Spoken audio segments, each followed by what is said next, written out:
उज्जैन में डॉक्टर मोहन यादव ने जिस तरह से सामूहिक विवाह के जरिए अपने बेटे की शादी की, वो आज पूरे देश में एक मिसाल बन गई है।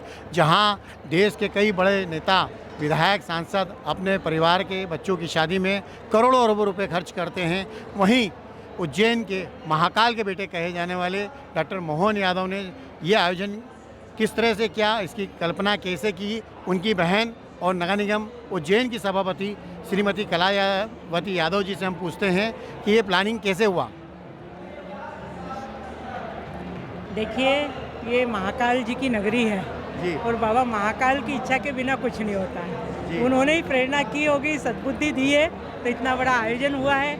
विवाह का प्रसंग तो परिवार में आता है तो प्रसन्नता होती ही है, लेकिन ये प्रसन्नता जब बढ़ जाती है जब 21 वर परिवार और 21 वधू परिवार हमारे साथ परिवार की तरह इन खुशियों में शामिल होते हैं। एक परिवार बन के खुशी में हम शामिल हैं तो ये खुशी दुगनी चौगनी हो जाती है। निश्चित रूप से विवाह का प्रसंग है, इतने सारे वर वधुओं के पाणी ग्रहण संस्कार हुए हैं, ये परिणय विवाह हुआ है। मैं बाबा महाकाल से प्रार्थना करती हूँ कि सबका जो आज नव दंपत्ति नए जीवन में प्रवेश कर रहे हैं उनके जीवन में मंगल हो, जीवन सुखमय हो, समृद्धशाली हो ऐसी बाबा से प्रार्थना करती हूँ। बड़ी बहन होने के नाते मुख्यमंत्री के लिए आप क्या कहेंगे कि आपके छोटे भाई ने ये जो कल्पना की है उसको परिवार के लोगों के सामने कैसे रखा और कैसे परिवार के लोग इस बात को मान गए, और उनका बेटा डॉक्टर है उसके बावजूद उन्होंने, बहू भी डॉक्टर है। हाँ, बहू भी डॉक्टर है उसके बावजूद वो मान गए इस बात को। देखिए,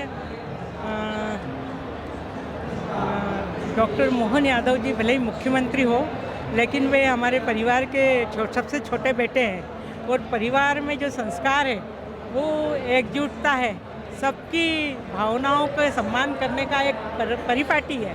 तो निश्चित रूप से सबसे छोटे होने के नाते उन्होंने अपनी बात तो रखी, लेकिन परिवारजनों ने भी उनकी अच्छी बात का सम्मान करते हुए, ईश्वरीय प्रेरणा को मानते हुए इस चीज़ को स्वीकार किया कि अच्छा काम है, आप करो, हम सब आपके साथ हैं। परिवार जो है उज्जैन के में ही रहता है और सीएम हाउस में नहीं रहता है, ये भी एक चर्चा रहती है। देखिए, हमने बच्चों को शिक्षित और संस्कारित करने के लिए कभी वीआईपी कल्चर में ढाला ही नहीं। बच्चे छोटे थे तब भैया विकास प्राधिकरण के अध्यक्ष हो गए थे, सरकारी गाड़ी थी उनके पास, लेकिन बच्चों को हमेशा स्कूल की, विद्यालय की गाड़ी, बस से भेजा। अच्छा। और बच्चों कोई भी हमारे यहाँ, जैसे मैं भी एक संवैधानिक पद पे हूँ, लेकिन हमारे यहाँ का कोई व्यक्ति दूसरा सरकारी गाड़ियों का उपयोग नहीं करता। बहुत बहुत धन्यवाद आपका। प्योर एश्योर दूध और घी, माँ के प्यार सा, मिलावट से दूर, भरोसे से भरपूर, प्योर भी श्योर भी।